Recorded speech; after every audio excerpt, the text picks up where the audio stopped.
আজি আপোনালোকক মই বুজাবলৈ আহিছোঁ বানপানীৰ ফলত আমাৰ নানা ধৰণৰ সমস্যাই দেখা দিছেহি। লগতে অসমৰ বানপানীটো আমাৰ এই জীৱনৰ পৰা এৰাব নোৱাৰা দৰে বেমাৰ।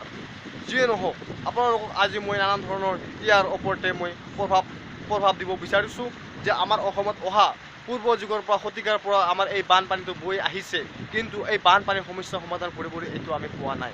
কিন্তু লগতে আমাৰ এই বতৰ বিজ্ঞানীকে অৰূপ বসুমতাৰীয়ে আপোনালোকক দুই আষাৰ কথা ক'বহি, এই শুনি লওক। বানপানী নহ'লেও দিগদাৰ, হ'লেও দিগদাৰ। তাতে যদি মানুহে বানপানী আহিলে খং উঠে, কোনোবাই হাঁহে। আৰু এইবাৰ যোনটো বানপানী আহিব, কোনটো এই বিশাল বানপানী বুলি কোৱা হ'ব পৃথিৱীৰ, এতিয়া মানুহ মৰিব পাৰে, মহ ছাগলী বহুত যাব পাৰে। এইয়া আমাৰ বতৰ বিজ্ঞানীকে কি ক'ল, লগতে আপোনালোকে মনোযোগ দি শুনিছে।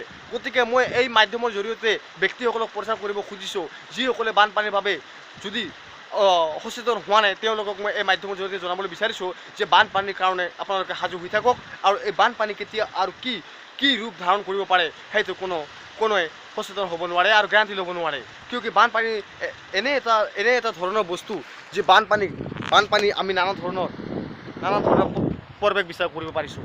আৰু লগতে আমাৰ এই অৰূপ বসুমতাৰী কেমেৰামেনে কৈছে আপোনালোকক কেনেকৈ বানপানী হ'ব পাৰে আৰু বিস্তৃতি ৰূপ ল'ব পাৰে এই বানপানীটো জানাই আমাৰ জীৱনৰ এক বিশেষ এৰিব নোৱাৰা বেমাৰ। আৰু লগতে আমাৰ গৰু ম'হ ছাগলী জীৱনৰ ওপৰতো প্ৰভাৱ পৰিছেহি। আৰু লগতে বানপানী হোৱাৰ লগে লগে আমাৰ লেণ্ডশ্লাইড নামৰ এই ঘটনাটো হোৱাৰ লগে লগে মেঘালয় আমাৰ চুবুৰীয়া ৰাজ্য তেওঁলোকে বিশেষ ৰূপ ধাৰণ ল'ব পাৰিছেহি। আৰু কেনেকৈ লেণ্ডশ্লাইড হ'লে আমাৰ কিমান অসুবিধা হয় সেইটো আমি আপোনালোকক ক'বই নোৱাৰোঁ।